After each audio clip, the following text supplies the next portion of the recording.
bonjour à tous, madame, messieurs. Nous sommes lundi, c'est la première édition de la session de la revue des grandes unes de la semaine, donc avec nos invités déjà sur ce plateau, des invités qui vont commenter, analyser, même décrypter l'actualité telle que traitée par la presse. La Nouvelle Expression parle par exemple d'attaques au nord-ouest avec des sécessionnistes qui libèrent des prisonniers. C'est un sujet. Un groupe de sécessionnistes, des séparatistes attaquent notamment la prison de Ndop et libère donc 163 détenus et met le feu sur cette institution carcérale. C'est à lire en page 3 de la Nouvelle Expression. Le journal parle également de la présidentielle 2018. Le Social-démocratique Front dénonce, au terme de son comité exécutif national tenu à Bamenda, le parti du candidat à la présidentielle, Joshua aussi, a pris la ferme résolution d'engager un bras de fer avec Elections Cameroun. C'est en page 4 du journal. Le journal s'intéresse aussi à Douala avec le calvaire des usagers. Donc, l'effondrement de la route, de la Buse en tout cas, à la sortie est de la capitale économique du Cameroun a révélé le piège géant dans lequel les citoyens peuvent donc être pris à tout moment. C'est à lire dans le dossier de la page 5 à la page 7 du journal, disponible dans les kiosques ce matin. D'autres sujets sont également à découvrir. L'aide du Sahel qui est dans les kiosques parle de toute autre chose. Parlant de Laurent Esso, qui lorgne-t-il donc le secrétariat général du RDPC? C'est une question, mais la réponse est à lire en page 3 du journal. Le même journal parle de la Damawa. Au moins 4 personnes prises donc en otage dans la localité de Martap. C'est donc dans la Damawa également. On parle aussi du VIH-Sida. Dans les coulisses de la prise en charge en Gaoundéry, c'est en page 12 du journal aussi. C'est dans le numéro de ce matin. Le journal disponible dans les kiosques, c'est notamment un détective qui s'intéresse à l'inondation, accident, crise anglophone, les populations entre désarroi et calvaire, ainsi que inquiétude. C'est tout un dossier à lire donc en page 4 du journal. Le journal parle également du ministère du cadastre, bien entendu, qui s'intéresse aussi avec les recommandations qu'ils ont données au secrétaire général, le tout nouveau. C'est à lire en page 6 de ce numéro, disponible dans les kiosques ce matin. Et puis intégration qui est dans les kiosques parle donc de toute autre chose. Débat sur la forme de l'État au Cameroun. Le cardinal projette donc d'organiser une conférence générale des anglophones en prélude à un dialogue national franc, inclusif et complet.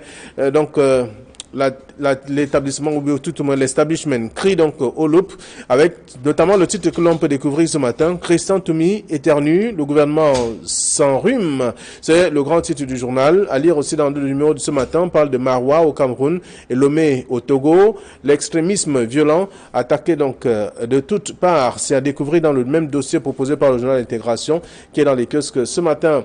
Un autre journal qui est disponible dans les kiosques, c'est bien entendu l'essentiel. Le journal parle d'anglophonie. Le cardinal Christian Toumi instrumentalisé ou alors dépassé par les événements. C'est la grosse question également de ce matin, avec d'autres sujets qui sont aussi à découvrir. Parlant de la route Douala-Yaoundé, ça passe ou ça casse, en attendant bien entendu le fondement des autres buses aussi, qui sont déjà désuètes. C'est à découvrir dans le même journal, disponible ce matin, dans les kiosques ce matin. Donc, allez, on parle également de le journal La Météo qui s'intéresse qui parle d'alerte à la Gabégie et au Biéta, prépare notamment les obsèques de la Camoite. C'est un autre article à lire dans le journal.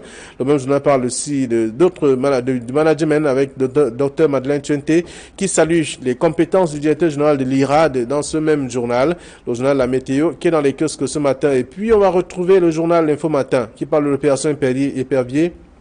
André Noël et Sian, à nouveau au tribunal criminel spécial, donc c'est à lire dans le même journal, disponible ce matin. Il y a également d'autres sujets aussi qui sont à découvrir. La lutte contre le VIH-Sida, de nouvelles stratégies en vue, c'est à lire dans le même journal. Info Matin de ce matin. Voilà du moins ce que la presse nous propose, celle que nous avons reçue à notre rédaction ce premier jour de la semaine. Sur ce plateau, ils sont deux, comme d'habitude. Thierry un peu bonjour. Bonjour Flavien Nongo, bonjour également Bernard Watana. Je n'oublie pas les millions de téléspectateurs de la revue des Grandes Unes. Merci d'être avec nous ce lundi. Bernard, bonjour. Bonjour Flavien. Bonjour Thierry. Good morning, Bamenda. Good morning, Bouya. It's a great pleasure to be there. Merci. La famille est restée toujours. Alors, donc, dans la presse, il y a des sujets intéressants. Je vous invite à lire et aller dans les kiosques aussi.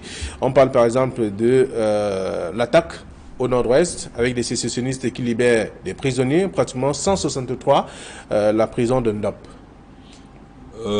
Oui, c'est une information quand même qui a fait le tour des réseaux sociaux. Aujourd'hui, On a comme l'impression qu'on ne peut plus pratiquement vivre sans ces réseaux sociaux-là. L'information a beaucoup circulé. Et aujourd'hui, selon le bilan est clair, 163 personnes ont été libérées. Mais il faut quand même le souligner, selon les informations que nous avons jusqu'ici, il y a quelques prisonniers quand même qui ont commencé déjà à revenir, parce qu'il y a une battue qui a été menée par les forces de sécurité et les gardes prisonniers.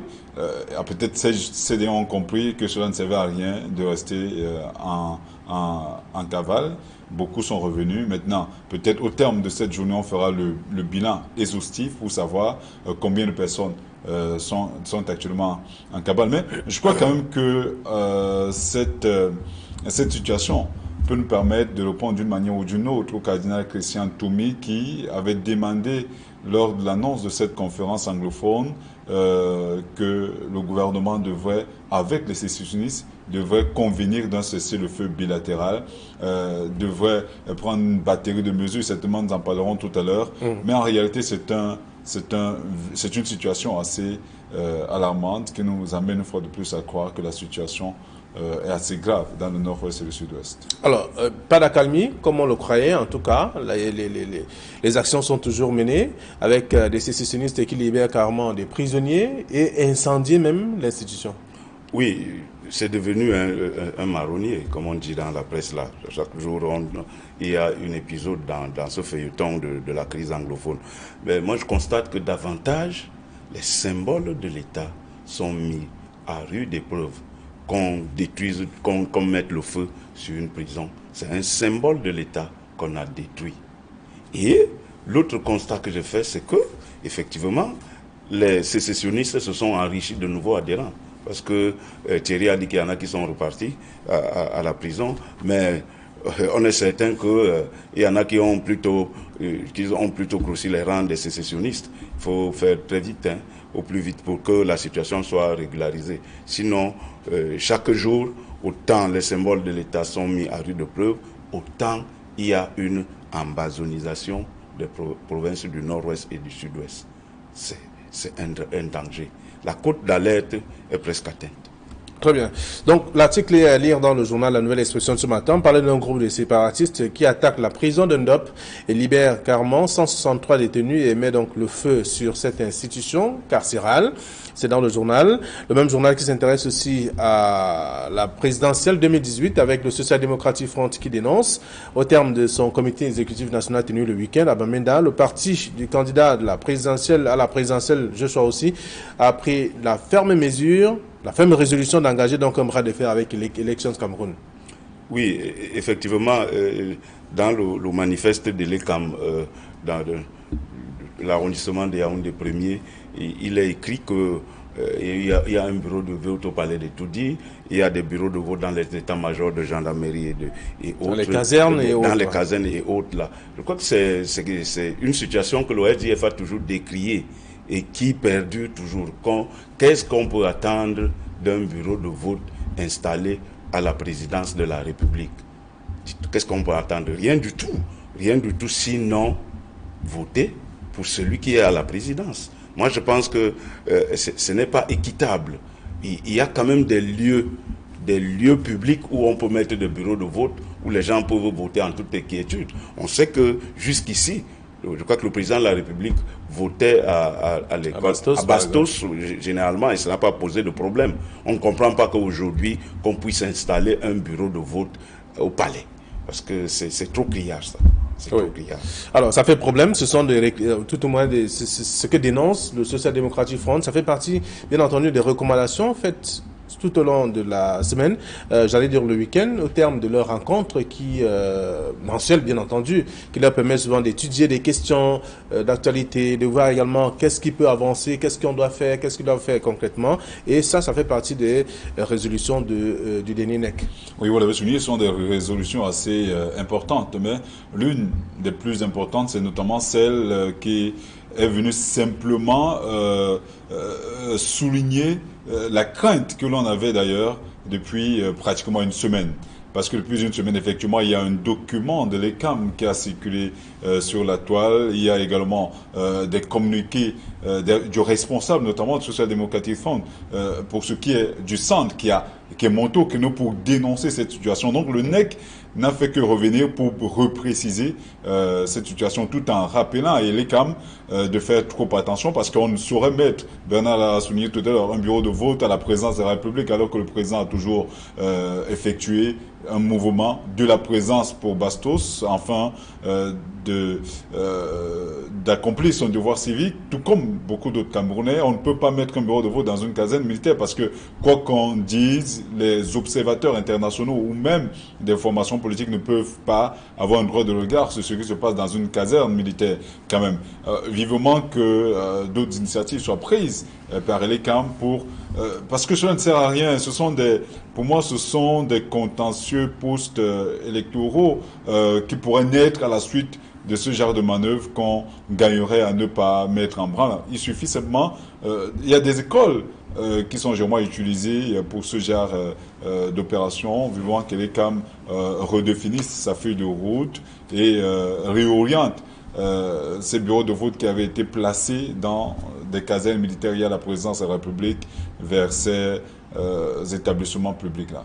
Alors, dans ces résolutions, il y a également que le Social Democratic Front veut savoir quelles sont les dispositions prises par Elections Cameroun pour assurer le vote des déplacés et même des réfugiés camerounais. Oui, je crois que c'est une variante qu'il faut tenir en compte pour les prochaines élections présidentielles. Donc maintenant, c'est à l'ECAM de répondre à cette question.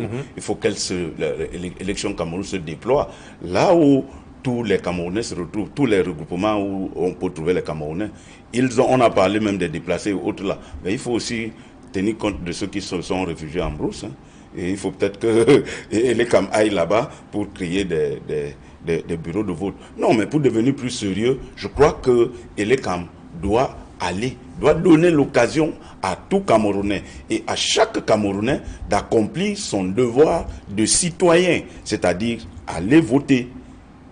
Voilà. Alors, il faut voter. Donc, parlant de la présidentielle avec le Social Democratic Front qui continue de dénoncer, il y a bien d'autres faits, en tout cas, que je vous invite à lire après avoir fait un tour dans les kiosques. Il perd la vie après le résultat de son baccalauréat. C'est un jeune qui a finalement perdu la vie après trop de joie. Il a consommé la drogue et il est décédé quelque temps après, selon les témoins. Oui, il y a des situations comme ça qui interviennent après une grande joie. Tous on est passé par le baccalauréat, il y a eu l'euphorie après le résultat. Mais il faut le faire avec mesure, avec du tact. Bon, il faut peut-être déplorer le décès de ce jeune baccalauréat, de ce jeune bachelier qui devait peut-être être utile pour la nation. Bon, il est mort parce qu'il a fait des excès. Malheureusement, on ne peut que déplorer cet état de choses. Thierry ? Oui, non, c'est une situation déplorable quand même. On n'a pas compris, je ne comprends pas comment, après avoir eu pourtant son baccalauréat, il s'est adonné à la consommation de la drogue, de la cigarette, simplement pour manifester une joie. Ce sont des scènes quand même que l'on observe généralement à la fin d'un examen. Vous l'avez certainement vu, on est tous passés par là, Bernard l'a souligné. Il y a beaucoup de jeunes qui, à la fin d'un examen, que ce soit le probatoire, le BPC ou le baccalauréat, convergent vers des boîtes de nuit, vers des débits de boissons, vers des points plus ou moins déconseillés. Et tout cela, c'est encouragé par certains parents aussi. Sous prétexte qu'ils veulent éliminer, chasser le stress vécu tout au long de l'année. Non, ce sont des situations qui n'apportent pas grand-chose. Le plus important, c'est de savoir qu'on a franchi une étape, un obstacle, et que le meilleur est à venir. Il faudrait que les jeunes le comprennent. La vie ne s'arrête pas au baccalauréat.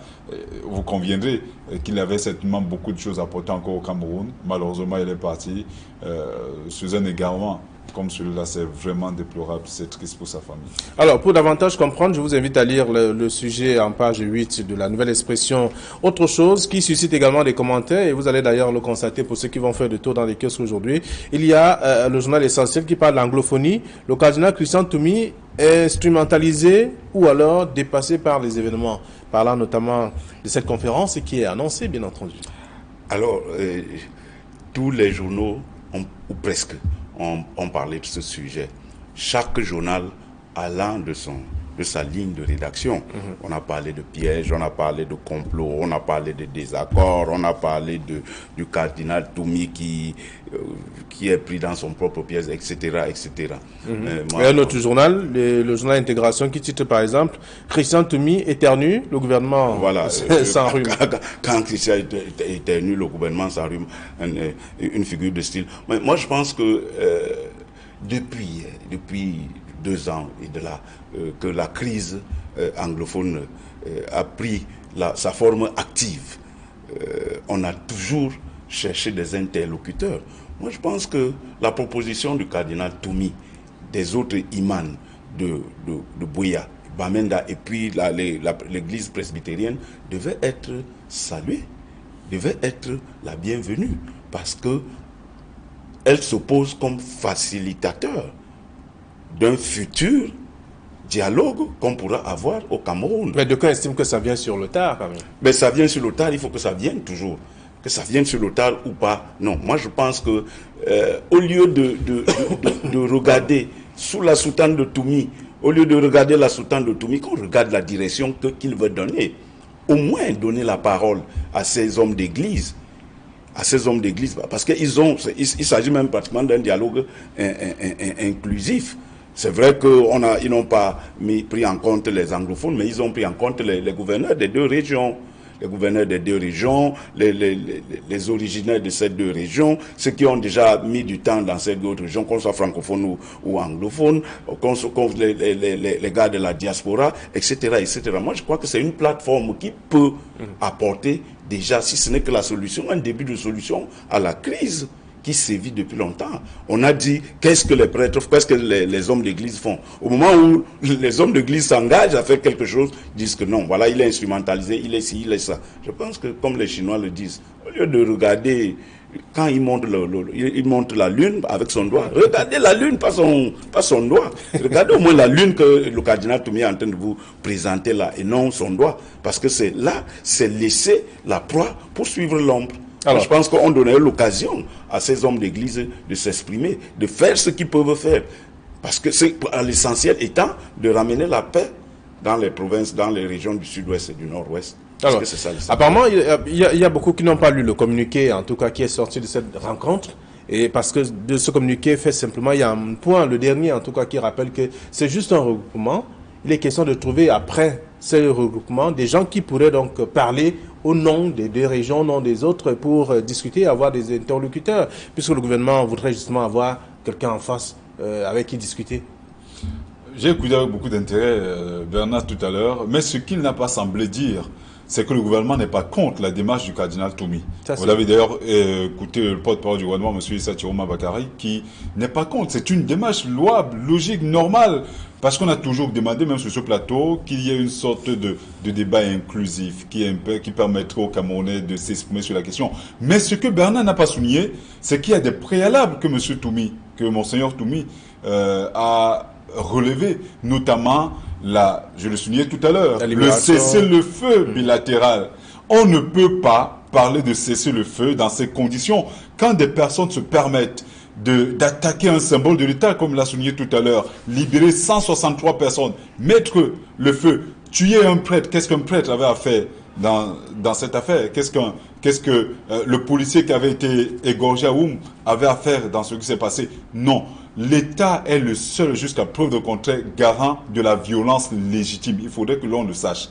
On ne peut pas demander à un État de baisser les armes face aux terroristes, face aux sécessionnistes, face aux gens qui tuent, qui pillent, qui violent nos enfants et nos femmes. Et nos femmes. Ce n'est pas pardonnable. Maintenant, s'ils veulent qu'il y ait effectivement un cessez-le-feu, que les autres baissent les armes. Et je tiens également à le souligner, l'État n'a pas encore commencé à attaquer. L'armée n'a jamais attaqué une quelconque base. L'armée n'a fait que riposter. Aujourd'hui, il y a même une crise de confiance qui est née dans la partie anglophone du Cameroun. Rappelez-vous de ces 2 hommes en tenue qui avaient été égorgés à cause d'une femme, parce qu'ils voulaient simplement intervenir. Ils ont été manipulés. Il y a une véritable crise de confiance. C'est qui disait avoir vu son téléphone partir. En tout voilà, cas, donc aujourd'hui on a même peur. On ne sait plus qui est sécessionniste. On ne sait pas qui est rebelle. On ne sait, nous sommes dans le cadre d'une véritable guerre asymétrique où l'ennemi n'est pas identifiable. Non, il ne faut pas que le cardinal Toumi, par exemple, quand il parle de l'amnistie générale, que toutes les personnes qui ont été arrêtées dans le cadre de cette crise-là soient libérées purement et simplement. Moi, je suis contre cette démarche-là. On ne peut pas, dans le cadre de cette opération, libérer des personnes qui sont ouvertement attaquées au symbole de l'État. La preuve, le chef de l'État avait permis quand même la libération de quelques-uns, mais on n'a pas libéré les autres parce que les faits sont criards. Aujourd'hui, il y a des procès qu'il continue, que le cardinal Toumi laisse effectivement la justice faire son travail. Au terme de cela, on saura qui est coupable et qui ne l'est pas. Ce qu'on ne semble pas également souligner au cours de cette sortie, c'est que la posture du cardinal Toumi, c'est qu'il est d'abord pour le fédéralisme. Il faudrait que l'on le sache. Donc, il est déjà contre la loi fondamentale du Cameroun qui dit que le Cameroun est un État uni et décentralisé. Il veut le fédéralisme qui n'a rien à voir avec ce que la loi fondamentale précise. La dernière, certainement, si vous le permettez, malheureusement, le temps est court, on ne peut pas suffisamment revenir là-dessus. Il y a des choses qui ne sont pas entièrement dites. Ce n'est pas la première fois que l'État engage des démarches. Il y a des émissaires qui ont été envoyés sur le terrain. Il y a le Premier ministre qui a été envoyé, les ministres qui ont été envoyés. Il y a beaucoup de choses qui ont été faites par le gouvernement au niveau. Et maintenant, pour sortir justement, il y a la commission du bilinguisme et en fait pour la promotion du bilinguisme et du multiculturalisme qui a abattu un travail formidable. Et les conclusions ont été rendues publiques le 1er juin 2018. Dans ces conclusions, justement, il y a beaucoup de choses qui ont été faites et beaucoup reste encore à faire. Permettons certainement à la Commission ou au gouvernement de répondre aux doléances, aux résolutions, aux recommandations qui avaient été prises au sortir de la rencontre présidée par M. Peter Mafani Moussongé. Et à partir de là, peut-être, on saurait ce qui a été fait. Mais le cardinal Toumi ne doit pas faire comme si rien n'a été fait jusqu'ici. Très bien. Alors, on va faire le tour de quelques tabloïds. On parle par exemple de ce journal et l'essentiel qui parle de l'anglophonie. Le cardinal Christian Toumi instrumentalisé ou alors dépassé par les événements. C'est la question et la réponse est à lire dans le journal ce matin. Le journal parle également, il y a un autre journal qui s'intéresse au même sujet, notamment intégration, qui parle également de Christian Toumi qui éternue. Le gouvernement s'enrhume. Ce sont des traitements différents de cette question qui est évoquée depuis la fin de la semaine dernière. Oui, c'est des images qu'on donne. Ça, c'est un titre qui va même. Vous savez, le cardinal Toumi, quand même, c'est l'une des personnalités qui compte au Cameroun de par ses positions et autres. Là, mais il y en a qui l'ont taxé même d'opposants. Moi, je pense que, et Thierry l'a dit, voilà, il n'a donné que c'est indicatif. Tout ce que le cardinal dit là, c'est à titre indicatif, c'est pas à titre impératif. Il propose, c'est des propositions qu'il fait. Et donc, qu'on peut accepter ou pas. Mais en tout état de cause, quand on rentre même dans les détails, le problème anglophone n'est pas aujourd'hui. Pas du tout. Parce qu'il y a eu la All Anglophone Conference en 1993, il y a eu la All Anglophone Conference de Buea, la All Anglophone Conference de Bamenda. Il y en a qui ont même assimilé la conférence générale anglophone ici comme étant la All Anglophone Conference numéro 3, où on a posé les problèmes anglophones, où tous les anglophones qui comptent et s'étaient réunis pour poser des problèmes anglophones. Ces All Anglophone Conference ont donné lieu au sort d'un Cameroun National Council, et lequel a donné lieu à la branche, parce qu'en fait c'est toute une évolution, lequel a donné branche à la branche sécessionniste du SINC, avec l'instigation d'un gars comme Ebenezer Akwanga qui a été beaucoup arrêté. Bon, maintenant, est-ce que le All Anglophone Conference numéro 3, comme on le dit ici, va donner la promesse que les gens cherchent? Est-ce que ce ne sera pas un remake des deux précédentes All Anglophone Conference? Il faut peut-être attendre. Mais en tout état de cause, on pense que lorsqu'il y a une proposition de ce genre, qu'on laisse les choses aller jusqu'au terme pour juger de la pertinence de ce que le cardinal Toumi dit. Très bien. Voilà. Alors, donc on peut parcourir les tabloïds ce matin pour lire un peu le traitement qui est réservé à ce que le cardinal Christian Toumi propose comme début de solution, en tout cas, pour sortir de cette crise qui secoue les régions anglophones. Autre chose également, ce matin, c'est un autre dossier que propose la nouvelle expression parlant de Douala, le calvaire des usagers après l'effondrement de la route, en tout cas de la Buse, qui a à la sortie est de la capitale économique, qui a révélé le piège géant dans lequel les citoyens peuvent être pris à tout moment. Ça, c'est ce que dit la la nouvelle expression. Et en même temps, on peut lire dans Détective, on parle d'inondations, accidents de la circulation, crise anglophone. Les populations entre désarroi, calvaire et inquiétude. Je crois quand même que cette campagne électorale va donner certainement du blé à moudre aux formations politiques rivales à celles du Rassemblement démocratique du peuple camerounais, parce que ce sont là des éléments qui démontrent qu'effectivement qu'il y a un problème de malgouvernance au Cameroun. On ne peut pas comprendre, ne serait-ce que pour le cas de la buse qui a cédé entre Kojefar et Ngodi Bakoko. On ne peut pas comprendre une pareille situation parce que il y a un an, moins d'un an même, c'était le 2 septembre 2017, si j'ai bonne mémoire, que la situation était arrivée et cela a posé beaucoup de problèmes. Monsieur le ministre des Transports est descendu sur le terrain, rabâcher les mêmes choses. Le chantier a été lancé. Moins d'un an après, la ministre des Travaux publics, vous voulez dire. En fait, je veux parler des travaux publics. Voilà. Voilà. Le chantier a été lancé, mais le chantier n'est pas allé à la vitesse qu'on s'attendait, effectivement. Il y a eu un début de déviation, mais cela n'a pas suivi. Il a fallu justement que, une fois de plus, que la route se rompe. Vous avez vu, nous on est du côté de Lugbaba. Je vous assure, c'était un calvaire. Tu ne pouvais plus circuler en véhicule. Beaucoup ont été obligés de garer. Il n'était pratiquement plus facile. Il y a même des agences de voyage qui ont dû arrêter de rallier Yaoundé ou Douala. La marche était devenue la nouvelle prescription. Voilà, et justement, cela démontre, tout à l'heure je parlais d'un problème de malgouvernance, au-delà de l'échec des politiques à ce niveau, il y a également l'échec des politiques au niveau du transport. Est-ce qu'on a essayé une approche multimodale? Par exemple, on a vu, la Camera était débordée, il y a des gens qui ont voyagé debout de Douala à Yaoundé, il y a des wagons, il y avait des voyages où on retrouvait plus de 5000 personnes voyageant dans des conditions pénibles. On se rappelle pourtant que l'accident, la catastrophe des ECA est survenue à cause de la rupture de la buse de Mayan. Qu'est-ce qu'ont les mesures qui avaient été prises? À ce moment, le ministre Mbingo qui était encore en fonction avait beaucoup discuté, avait beaucoup ergoté, on avait tout dit, mais aucune solution n'avait été prise. Voilà une fois de plus ce qu'on a vécu pendant ces 4 jours, c'était infernal jusqu'à samedi, dans l'après-midi. Vivement que l'on comprenne que gouverner, c'est prévoir. Et pour l'instant, j'ai comme l'impression que les gens qui ont été nommés par M. Biya ne savent pas prévoir. Très bien. Alors donc, on voit tout cela également. Le traitement est fait par la presse ce matin.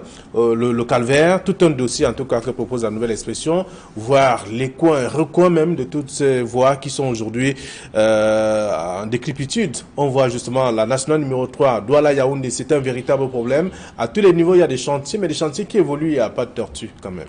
Oui, il faut dire que c'est ce mauvais état de route même qui fait l'ONI des accidents. Parce que l'une des causes des accidents au Cameroun, c'est cet état de route. Cet état de route où, généralement, on fait du définitivement provisoire. Vous avez vu, ils ont pu arranger la buse, là. Et puis, ça va rester comme ça, jusqu'à ce qu'une deuxième autre catastrophe intervienne. Moi, je pense qu'on devait... C'est d'ailleurs l'un des titres du journal L'Essentiel ce matin qui parle, ça passe en attendant l'effondrement de la prochaine buse. Voilà, c'est ça. On est généralement dans le définitivement provisoire. Mais il faut, définitivement, non, je pense qu'il faut que les politiques prennent vraiment la mesure de la structure au niveau des infrastructures routières. Que lorsqu'on prévoit, parce que là, l'axe lourd, c'est sur l'axe lourd Douala Yaoundé. Apparemment, c'était une route à un double sens qu'on avait prévu et autres là. Non, je pense que on doit faire des efforts, on doit implémenter des structures qui soient adaptées à la population qui est toujours grandissante. Et puis, sur cet axe, Douala Yaoundé qui est hyper sollicité par les Camerounais. Oui, Thierry? Oui, là, on parle seulement de la nationale numéro 3, mais je vous assure que c'est partout.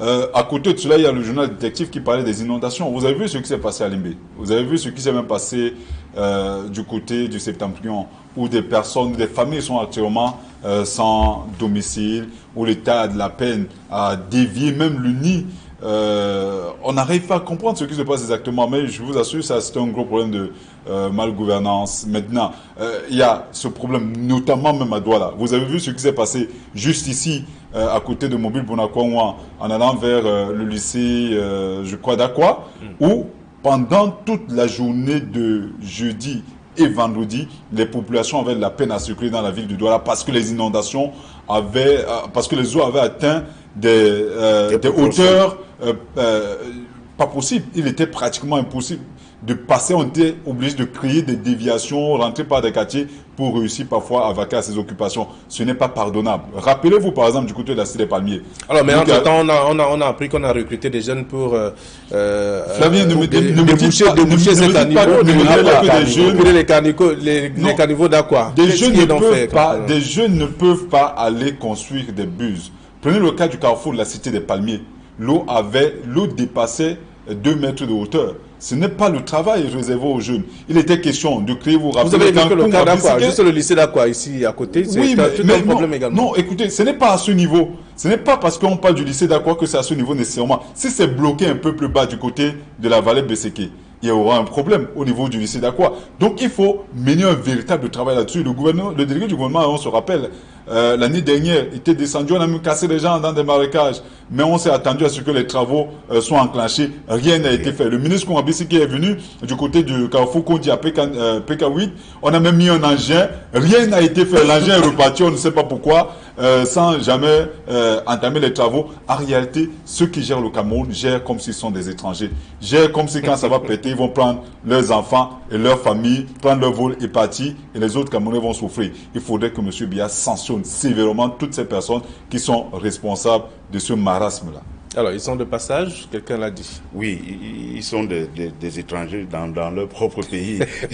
Il faut donc que des mesures soient prises pour qu'ils soient nationalisés, ceux-là, qu'ils se sentent camerounais. Parce que chaque fois, chaque fonctionnaire, chaque fonctionnaire a une portion de son Cameroun qui correspond à son bureau, et autre là, il en fait ce qu'il veut. Vraiment, il faut que le citoyen, la vie du citoyen soit la principale préoccupation de ceux qui sont appelés à nous gouverner, de ceux qui sont appelés à gérer au quotidien la chose publique.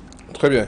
Alors, lorsqu'on a fini de dire ça, on devrait également faire le tour dans les kiosques pour être parfum de l'actualité, lire également le traitement que chaque tabloïd a réservé à ce sujet. Il y a l'aide du Sahel qui est dans les kiosques également ce matin. Le journal parle aussi de la Damawa, où on a parlé de moins 4 personnes qui ont été prises en otage dans la localité de Martap. C'est une autre localité également. C'est non loin des endroits où on a plus parlé des attaques, des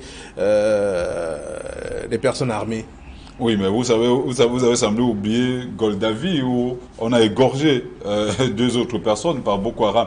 Non, ce sont des situations intenables. C'est pour nous dire que le Cameroun est en train de traverser une phase assez critique de sa vie. L'élection présidentielle qui aura lieu le 7 octobre prochain devrait nous permettre et devrait amener effectivement les Camerounais à faire le bon choix.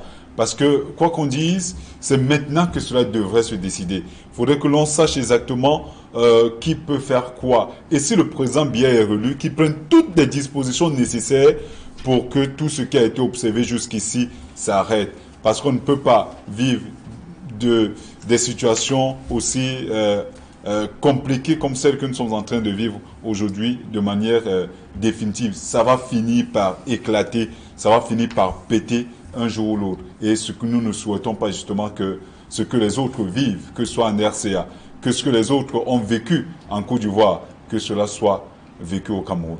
Alors, à côté des inondations, il y a également l'insécurité dans le septentrion qui continue de secouer les populations de ce côté-là. Oui, on le dit toujours, hein, et chaque jour davantage. Nous, de la presse, on va toujours jouer notre rôle de sonneur de cloche. On sonne toujours la cloche, que celui qui a les oreilles entende. Ça ne va pas que ce soit dans l'extrême nord et les autres provinces dont on parlait, les autres régions dont on parlait tout à l'heure. Il faut que l'État prenne la mesure.